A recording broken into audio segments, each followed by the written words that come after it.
And we welcome you into another episode of the Maryland Lacrosse Show presented by the Green Turtle. I'm Brendan Hartlove, delighted to be back talking all things Terps when it comes to the Maryland men's and women's lacrosse team. We have a lot to get into today with both John Tillman, Kathy Reese, and all of our guests.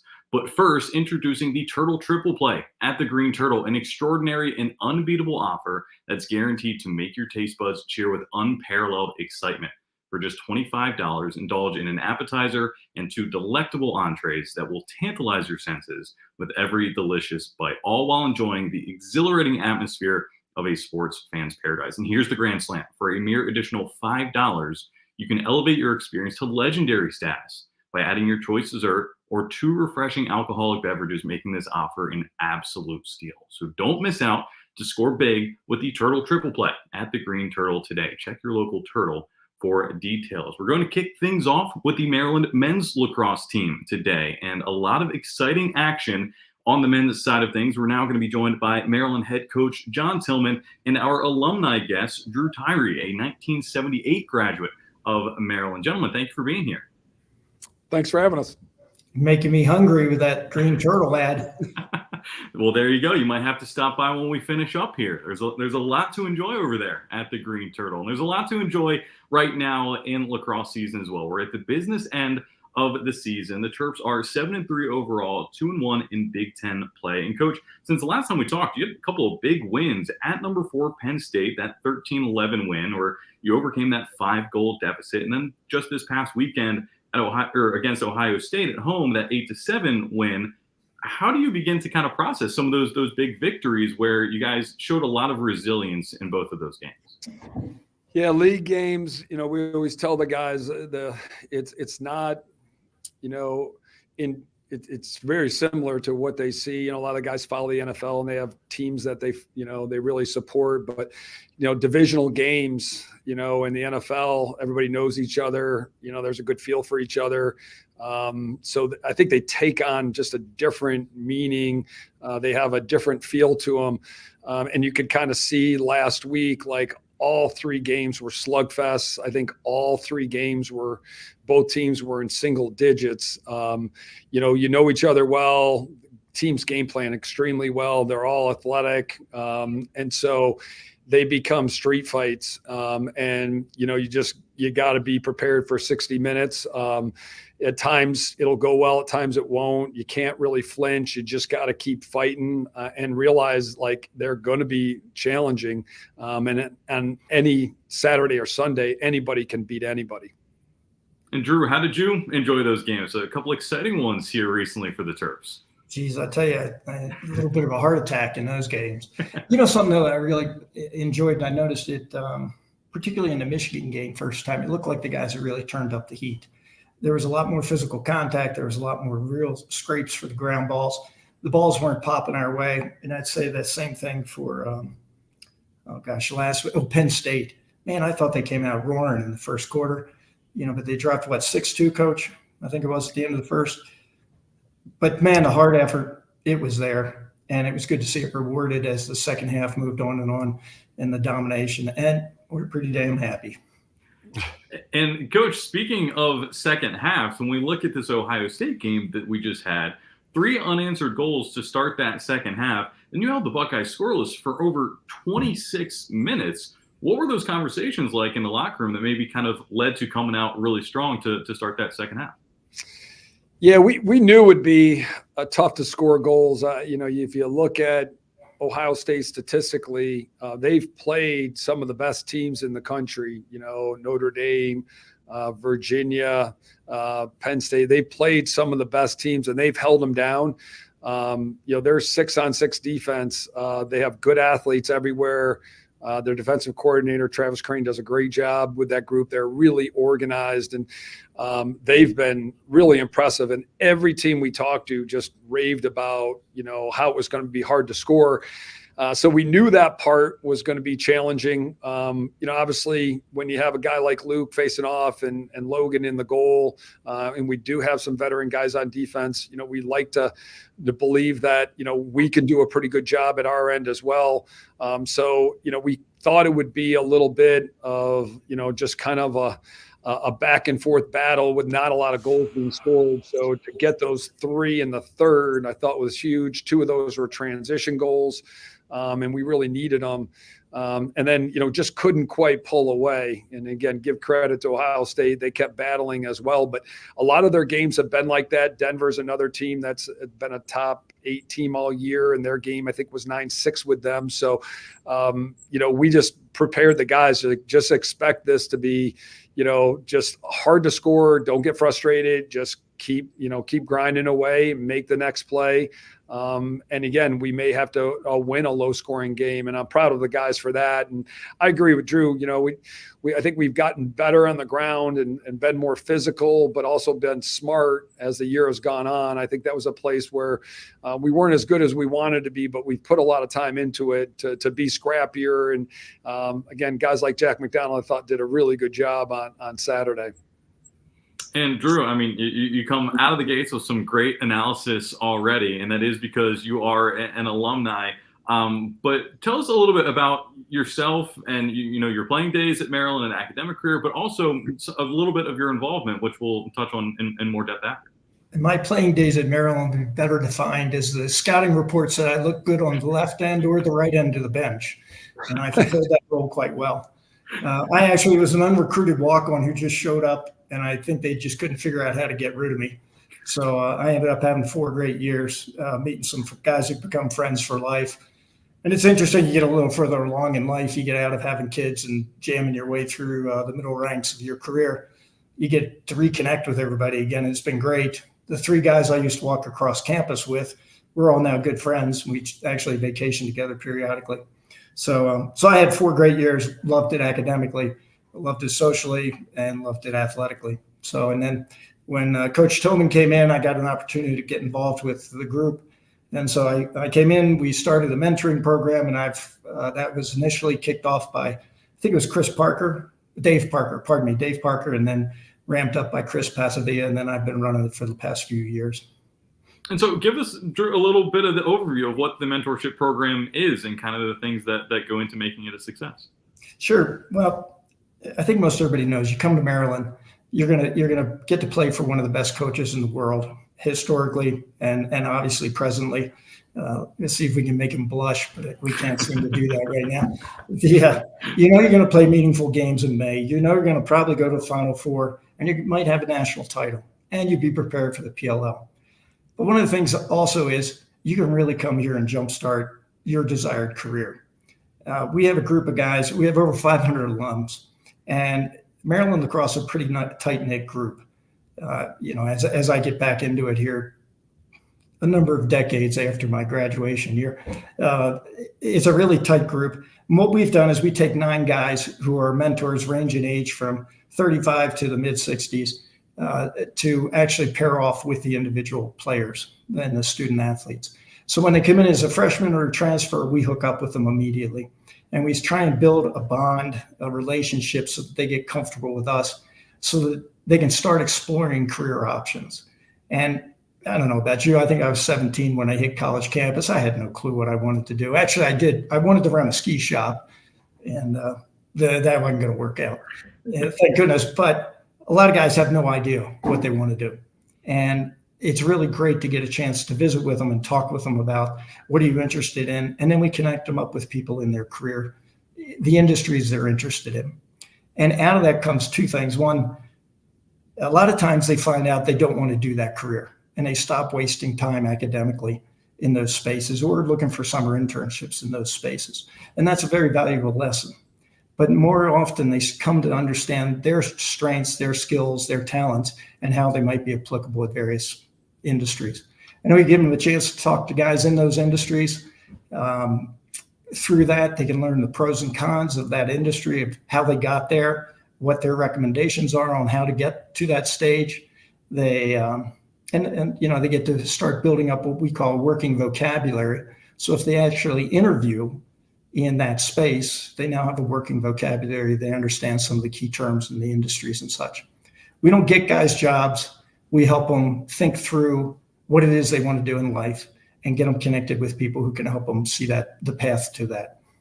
I mean, you bring up a great point. When you show up on a college campus, I mean, this is the biggest decision you've made, choosing what university and things like that, that there are opportunities for you that you don't even know exist at that point when you show up on campus. And so, one of the big benefits of the University of Maryland is that if you come in thinking you want to do one thing in particular and you realize, oh crap, that's actually not what I want to do, you have so many other majors opportunities on campus that it's easier to change a major than change your university. And so I think, the players come in set up in a pretty good space. Would you agree with that?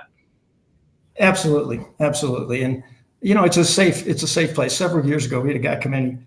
He had an interest in marine biology, commercial real estate, and medical sales. I mean, all over the board, right? The University of Maryland offers academic excellence in all three of those areas, and we could connect him up with different people.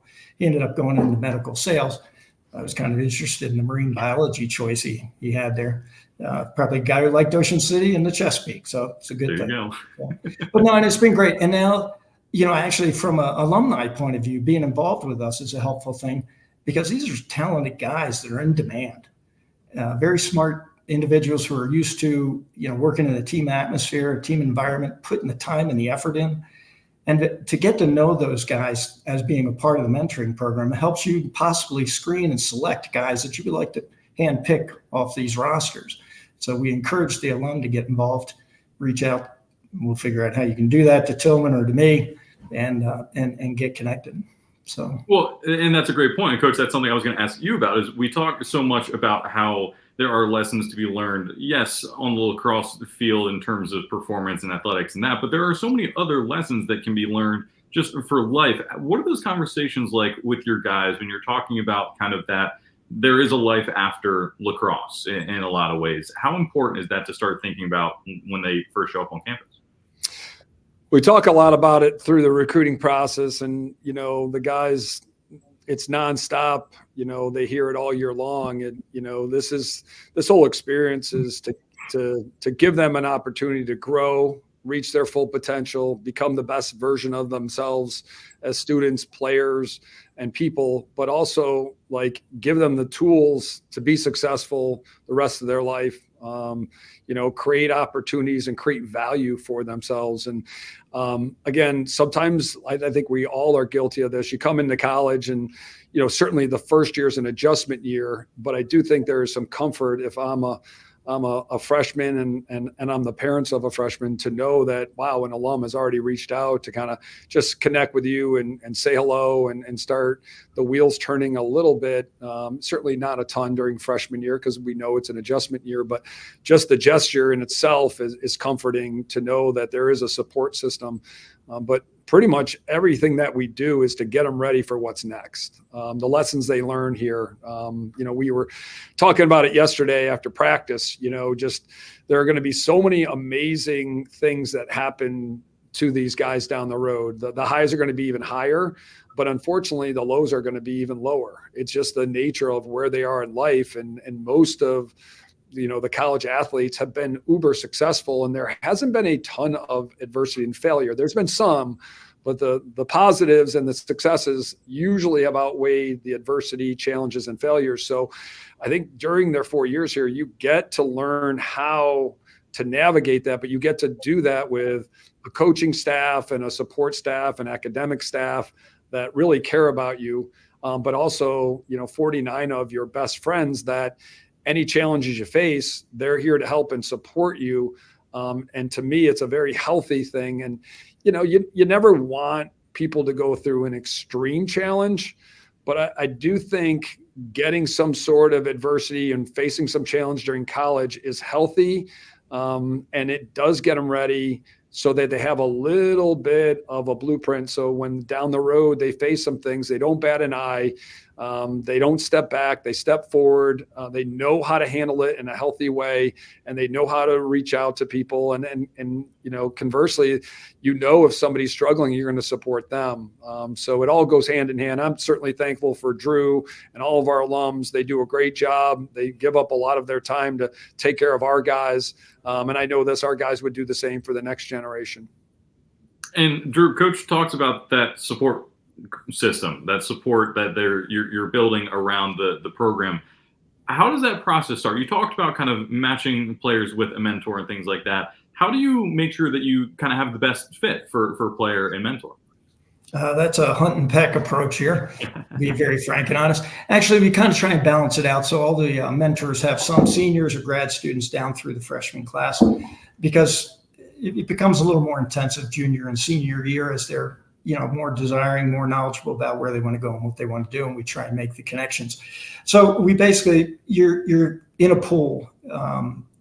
You try and connect with the people. Everybody has X number of guys, and you try and connect with them generally through text streams and such, and get together. We come back east and have pizza occasionally down at Lido's. At Green Turtle. And so we just try and establish a rapport. And like John said, I mean, you come in as a freshman, it's overwhelming. You got too much going on.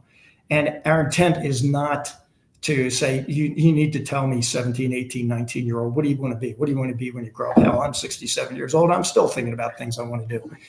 It's just the way this works. So it's more trying to parse this up with them. Generally, maybe it could be tied to your hometown, your interests that we've heard about. It could be the position you play or something along those lines. And then if it doesn't work, if guys aren't connecting well, we just rotate around. So there's 9 guys on this committee that right now there's more that have asked to be involved, and we'll get them involved. And, everybody's pretty agreeable and helpful. But the kids have to put the time in too. Right. It is you get out of it what you put into it type of thing. Right. Exactly. So Drew, what are maybe some that you talked about, the marine biology and this kind of thing, but what are some of maybe the success stories, if you will, from maybe some of the more recent years that you guys are really proud of kind of putting together? That's a great question. There's a lot of guys who come in, we kind of have a discussion about a third of the guys are pretty well set. They come from families where they've had lots of dinner time conversations about careers and career aspirations and preparing themselves. And they're fun guys to work with. Some of them have to figure out how to say, I really don't want to follow my father's or my mother's path. And, can you help me think of other alternatives?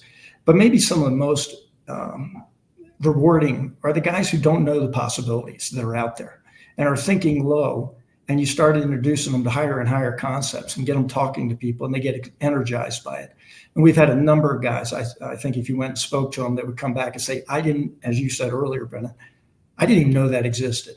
And now I'm going into it. I've got a career ahead of me that I'm really excited about, with excellent pay, and it leverages my desire to be part of a team, my interpersonal skills, because a lot of these guys have pretty strong interpersonal skills, or other strengths that they might have. So, and I mean, we're across industries everywhere. I can try and rattle some of them off for you here. I will forget some, and I'm sure, but let's see: wealth management, investment management, commercial real estate, residential real estate. Oh, I got a list here. I should probably refer to my list. So bear with me. Notes. He came prepared for this. Oh, sure. Hey, medical sales, pharma, engineering, technical sales, consulting, systems integration. We got some guys going into robotics, legal, law enforcement, education, college and high school coaching, supply chain and logistics, journalism, recruiting, headhunting, and interestingly, lobbying. That one kind of surprised me. We had a freshman actually last year say, I'm interested in lobbying. I was thinking, I don't even think I knew what lobbying was when I was. So I'm impressed. It's an impressive group. That is a very wide range, and love to hear journalism in there as well. I joke. Yeah, we got to get that in there for you, Brendan. There we go. Your perspective. I appreciate that. And whereas I joke that I just shout last names on TV and radio, it is a little bit more than that from time to time. So, Coach, you touched on it a little bit, but how important is it to have folks like Drew and that whole group? We talk about alumni and giving back and all of that. How valuable is that to your program? Critical. The game ends at some point. We have probably the most alums playing in the professional ranks as any program in the country, but it all ends at some point. And it's a nice opportunity to play professionally, but the goal is, to make sure that we secure that opportunity, but more importantly, what are you doing for the next 40? And I think Drew and I have talked about it. The goal is to springboard the guys. We don't want them to settle for a job. We want to springboard them to opportunities that will afford them more opportunities. You get a job that will provide a strong network, a lot of experience. So now there's more opportunities. What you don't want to do is just, hey, I'm going to graduate, I guess I'm going to do this. That's not how you choose a college. So doing that prep work is critical, getting the assistance of the alums and everybody on campus. And I think what's great with our alums is they're keenly aware of all the resources on campus, and they're good about going, all right, you're in the business school, so there's obviously a lot of options there. The university has options. We have our alumni. Our alumni has their network of people, some outside the Terp family, and all those are in play. So I think again, you get out of it what you put into it, as you said, but we're going to set them up, and part of it is encouraging them and creating a culture where everybody's just doing it. So it's what you do. Well, we are just about out of time, but we probably should talk about this weekend and kind of the getting back to things on the field. So, Coach, this game coming up against Rutgers Saturday night, what are you kind of keying in on for that matchup?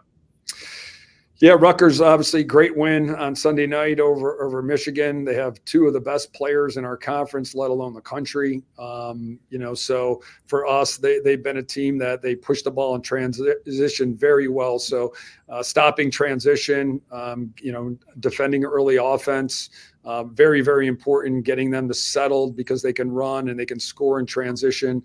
Obviously, holding a team like Michigan to 7 goals, we've got to play good offense. Their goalie had 19 saves, so we've got to be able to finish our opportunities. And in the middle of the field, obviously, Luke did a tremendous job last week. So hoping that, a veteran guy like Luke, even though their guy is pretty darn talented too, hopefully, we can do a good job in the middle of the field. So it'll be a battle. Again, just got to make sure that, we have attention to detail. We play with great energy. Obviously, it's our last home game. So for a lot of guys who have logged a lot of miles here, it's important to make sure that we send them out the right way, but it will not be easy. And Drew, to bring us home, what are you most excited about for the rest of this Maryland men's lacrosse season? I just think they're starting to come into their own. Man, I really enjoy watching the defense, but it's great to see the offense really starting to get clicking and getting some good shots off. Got to hit a few more of them, but we're getting there. There you go. Well, John, Drew, thank you so much for being here. Appreciate the time as always, and best of luck this weekend. Thank you so much. Appreciate it. So John Tillman and Drew Tyree, Maryland men's lacrosse next playing Saturday night at 7 p.m. against Rutgers. That game on the Big Ten Network, as well as on 105.7 The Fan and the Team 980. But before we move on, introducing the Turtle Triple Play at the Green Turtle, an amazing $25 offer, including an appetizer and 2 entrees, a high-value experience in a sports fan's paradise. Check your local Turtle for details. We're now going to pivot to Maryland women's lacrosse, where we are joined by head coach Kathy Reese, as well as Megan Ball, a graduate student defender for the Maryland women's lacrosse team. And Coach, are you still on 95 right now, or Yeah, it was quite the adventure yesterday, that's for sure. It took us a long time to get there, but once we did, made the most of our time there for sure, and excited to come back with the win. I heard that the trainers had enough time to go out and get the tape from underneath and kind of get things moving, so that once the time you guys got to Homewood Field, you were a little further along in the prep process. But we will talk about that game in just a moment. But Megan, welcome to the program. Excited to have you. And I want to start off with, you're from New Jersey. You played for Rutgers. And I think the question everybody's kind of wondering about is, how do you compare New Jersey bagels and pizza to what we have down here in Maryland? Oh, I'm not going to lie. I love New Jersey bagels and pizza. I do get bagels down here, but nothing ever compares to New Jersey bagels and pizza. You have to stay loyal. I respect it. I just figured that we should get you on the record about that. And so, Megan, staying with you real quick, just you were obviously the 2023 Big Ten Defender of the Year, a very successful career at Rutgers, now at Maryland. What were the conversations like when it came up that you might have the opportunity to be a Terrapin? Yeah, I think it was more of like playing another year for me. And I was kind of back and forth with playing another year because I got this extra year through COVID. So I was like, I might as well take it. And I enjoyed my 4 years at Rutgers. I had the best time, but I think I just wanted something new. I wanted to change. I did end up staying in the Big Ten, which is honestly nice because I was used to like the teams and stuff, but I think this was just a good change for me. And I think it was just something like a new learning experience that I got out of getting this extra year from COVID. And Coach, I mean, what does Megan bring to your program? Obviously, a lot of experience, but I'm sure more than that as well. Well, my goodness, when she first went in the portal, and we were, saw her in there, knew that this was one we needed to have. Having watched her play for 4 years and coached against her, she's such a phenomenal player and just a difference maker all over the field.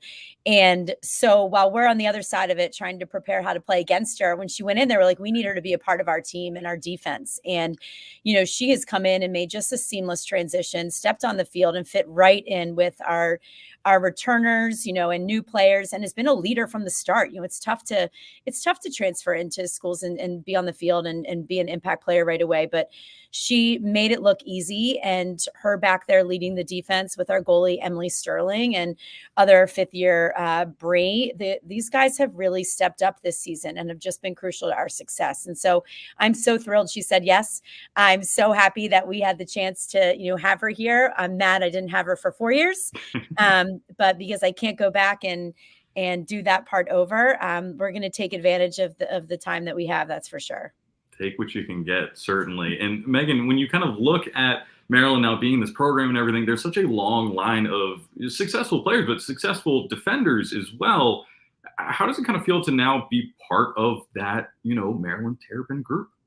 Yeah, it's definitely amazing. They definitely prioritize and think their defenders are very special around here, and they've had some of the best defenders that have come through the lacrosse world here, and I think that's just something special. And I've even learned so much just coming here, and even just getting coached by Kenneth and Nadine and Kathy, and being able to get as much information from them, even if I'm just here for a year, it really is helpful, and it's just grown my game so much. And I mean, we have a lot to catch up on because we talk about you had some fantastic play over the last couple of weeks, but Coach, it's been a little while since we've had one of these shows, so we have some things to catch up on. You had the big win at number 2 Michigan on the road, a really difficult game. The home loss to number 1 Northwestern, always a very, very difficult opponent. And then the win eventually last night at Johns Hopkins. I want to start with the Northwestern game, but actually not anything that happened on the field. You had a sold-out, record-breaking crowd in attendance for that game, 2,400 fans for that one. And just given everything that's kind of going on right now, we're seeing so much more eyes on women's collegiate athletics. You have everything that just went down in the women's basketball tournament, those television metrics and the spectacle of Caitlin Clark in South Carolina. But it is other sports as well, and you see that kind of with the turnout. So for somebody who's been around the college game for a while, how do you kind of see that growth of women's sports getting that attention that we all know that they deserve? Yeah, this year has been pretty cool to kind of, as a fan of women's sports, watch. And like you said, the basketball, I think, really drew attention to it. What some of these players were able to do this season, and just kind of the attention drawn and the publicity surrounding their sport, I think elevated all women's sports up. For us, as far as lacrosse goes, as this season's progressed, I think we've seen a lot of different teams have announced record crowds for their sites and their facilities, which has been cool to see. For us, this is the first time in my career, I believe, that we sold out the day before the game. This was even before on site, where I knew a lot of people on the day of the game were reaching out saying, oh my gosh, I didn't think it was going to sell out. Can we get tickets? But yes, we welcomed an excellent team to town in a conference matchup. And it was, 2 of the top teams in the nation on a beautiful night in College Park. But the fact that this game was able to sell those tickets out before, a day even before, just speaks to the growth of our sport and where we are and where we're headed. We turn around and have a quick turnaround from last night to a home game to honor our seniors on Saturday versus Penn State, another Big Ten opponent. Hopefully we get a nice day out. Men's lacrosse plays Saturday night, so hopefully it's a great day in College Park. But I hope the fans will show up. I hope we get a great crowd as well to celebrate these seniors and watch another game of great competition. And Megan, from your perspective, seeing all the attention that the women's collegiate athletics are getting right now, what does that mean for you to kind of be a part of that? And you're playing in front of these massive crowds and things like that. Yeah, it's definitely great. And it's definitely eye-opening. I've never played in front of a crowd that big before. And even being on this field with this stadium, they're right there. You can feel the energy on the field, and it's just something that's unexplainable, and it's just unbelievable, honestly. And it's amazing to be able to play in front of a crowd like that. I mean, you're right. Those fans are literally almost on top of the field on that far side. And our broadcast position is on top of the field as well. It is tight quarters in the best way possible for those kinds of environments. And Coach, you talked about kind of the quick turnaround. You got a lot of games that are coming fast, and we joke every time we don't know what percentage of the way we are to the season because so much is going on. But we're at the business end. We know that much for sure. And last night, when you guys eventually got to Homewood Field, not to dwell too much on that, but that factors into things. You're running a little bit later. It changes the preparation. How did you guys manage that situation? And what was that for maybe the people that don't know what we're alluding to? Sure. Well, we left College Park, which should be a simple 45-minute ride. This was one of our easiest trips of the season. And unfortunately, there was an awful accident on 95. So all 4 lanes were closed. And so we sat for 2 hours before we could even get through the accident, which then we got to Baltimore during rush hour traffic when that was leading. So it took us 3 hours to get from College Park to Johns Hopkins yesterday. And we had prepared for a short, quick trip. So yes, we did go under the bus. Our athletic trainer got her training kit. She started to tape ankles and do what she could do on the bus to get as much treatment as we can. Hopkins worked really, they were great and very helpful for us coming in. ESPNU did the same thing, and they allowed us to push the game to start 30 minutes later. So when we did arrive, we had maybe 45 minutes or so to just kind of get in uniform, do what we needed to do, finish up some treatment, get a quick warm up before we took the field. And so a lot of it's out of our control. Yes, we talked about nothing we could do about it. So let's just make the most of the fact that we're here now, and we have an opportunity ahead of us to play another top 10 opponent. Hopkins is having a great season, and this matchup is always super physical and tough. We took the field and came out really hard. I was really pleased with how hard we played. We'd struggled the last couple games. That's something we've been spending a lot of time talking about, is just kind of our energy level all over the field and our effort as we're, on offense and midfield and defense everywhere. And I thought we really stepped it up yesterday. We were attacking everywhere, attacking defensively, attacking the midfield, attacking on offense, and create a lot of opportunities. We're able to come away with a big victory over an awesome team. And so our ride home was definitely shorter than the ride there. But it made it all the better to come home with the victory. And Megan, from your perspective, that athletes are often creatures of habit. And so to kind of have a wrench thrown into your pregame plans, how do you kind of try to put that behind you and lead that into, a quick start when the game actually does get going? Yeah, I think collectively as a group, as soon as we got off the bus, we kind of all mentally prepared as soon as we got off, because on the bus it's kind of hard there's a lot going on. People were doing hair, people were getting taped. We were even trying to do stim and complex while we were standing there, which ended up working out great. And then once we got off the bus, we all kind of collectively were all right, it's go time. So we got in the locker room, changed, got our stuff on, and then ended up just going out in the field. And we did end up having a shorter warm up, but sometimes I think that's better for us. So then we don't have to think as much. So I think that kind of helped us in a way where it's we kind of all right, we just got to get ready for the game, and then do whatever we can with the time that we have. Yeah, you have less time to kind of get in your head and overthink things. It's just all right, one thing on to the next, and we go from there. Coach, you talked about, a really strong performance, and offensively, you guys were crushing it. It was almost every attacker that got any playing time seemed to score. And so when we're at this point of the season, it has to feel good seeing that offense click, when we're talking about percentages and things, trying to get to where you want them to be. Yeah, I think our biggest focus was getting shots off. The past couple of games we've struggled in that. We were a team before that was putting over 30 shots up a game, and then we struggled against Penn and Michigan and Northwestern. And so I thought we were a little hesitant, but so we made that switch and came out yesterday and on all cylinders, firing on all cylinders. Even some of our players that typically are big scorers for us didn't shoot particularly well, but we were getting looks and we were getting each other open. And so that's what I'm really proud of, just kind of the effort and the intensity and the hustle and the grind to make things happen. And then, on the other end of the field, our D played phenomenal to give Emily Sterling the shots that she can save. And the fact that we're Hopkins is a really strong offense, and they're very evenly split as well and capable of scoring. And we put them in positions for Emily to make saves. So defensively, we did our job on that end too. And when we can kind of do both in the same night, we're lifting each other up and together become a great team. So it was a lot of fun for the Terps yesterday, despite the challenging road trip. Well, Megan, for you, Coach talked about the defensive performance and everything, but the draw as well. What were you kind of seeing out there just from a complete performance from your group? From my perspective, whenever I see one of my teammates going as hard as they can and doing everything they can to either score, even get a ground ball, or make a defensive stop, it makes me personally want to work even harder. So I think that was like kind of like the theme of yesterday's game, whereas like we were seeing on the defensive end our attackers going as hard as they could. So we wanted to give them the effort that they were giving us. So I think collectively throughout like the whole game, that's kind of like what was going on. And like we wanted to give Emily the shots that we knew that she could save, which ended up working out really well in our favor. And Coach, we talked about kind of the offense and everything, but I mean, you had a freshman that would just had a breakout game yesterday. Not only her first goal, but her first career hat trick. So, what is it like to kind of see Lauren really kind of come into her own and have a game like that? Yeah, really excited for her. She's been doing a really good job in practice of finding kind of the holes against a zone defense, and has just really taken advantage for opportunities in practice, which just made her hard to defend. So we wanted to give her a shot out there, and she finished on the chances that she had, and again was a huge reason for our success. I'm sure we'll see a lot more from her as we go through the season, but have seen some great things from her over the past couple of weeks as far as executing in practice and what we needed. And then when given the opportunity, she took advantage of it, which was awesome. And Megan is one of the more experienced players on the team and one of the leaders.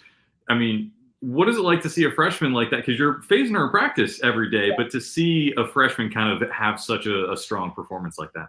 Yeah, I was extremely happy for her. I think it takes a lot of courage to like go out there and play the best you can, especially in a game setting. Like I see it in practice every day. Like she has great stick protection. She's constantly picking apart our zone whenever we play our zone against them. But I think actually translating that to a game is really hard sometimes, especially for a freshman. And like to see her go out there and do that, I was very impressed, and I was very happy for her in the end. And we have a big game coming up this weekend. So, Coach, when we kind of start to look at this Penn State game, as we said, on noon Saturday, what are you kind of looking at in particular in that matchup that maybe can kind of give your team the edge? Yeah, well, coming off of, I was just actually talking to Meg about this prior to coming on, and coming off of last night's game, I think we're in a really good spot. To have this season's flown by bizarrely. Sometimes it feels like it's so slow and it's a quick turnaround, and you've two games a week is challenging, but the fact that we're on have 2 games left in the regular season, it has kind of flown by. And so being that this is our last conference game, we're shooting for at least a piece of the Big Ten regular season conference title. And we lost to Penn State on the road last year. And so those things aside, being with the way that we competed last night all over the field, how our offense was attacking, our defense was super tough and disciplined. Our draw group was awesome. Just being consistent with that, keeping that riding on that, keep pushing forward and just trying to be a little bit better than we were Wednesday. Knowing the other pieces, that this is a big game, a big opportunity for us. And Penn State's a good team, coached by a couple Maryland alums. They've got, I think, 3 on staff that we always get excited to see. It's more fun when we welcome them here than we have to go on the road. We're just looking forward, again, to competing at home and stepping back out on the field and looking to take our game. Our last 2 home games were losses for us, and we need to turn that around and come on the field with the energy that we played against Johns Hopkins and come away with a win on Saturday. I mean, you're right. The season has flown by, but I'm sure it probably feels like you spent half the season on the bus yesterday. That probably counts for the majority of that. But Megan, Coach talks about kind of taking that performance last night and translating that into coming out with a quick start on Saturday. What are the conversations like for you as a group that, kind of trying to keep that momentum going at a crucial time of the year? Yeah, I think throughout the season, we've taken something from every game, and we've learned and we've adapted and we've adjusted from every game that we've played. And I think taking yesterday's game, going into Saturday's game, it's the same thing. And I think collectively we're just on like this high right now because like we all feel great about the way we played yesterday. And we just know that like we can play even better than that too, which is amazing. And like it gives us so much confidence. So I think just taking that into Saturday is going to do us really well.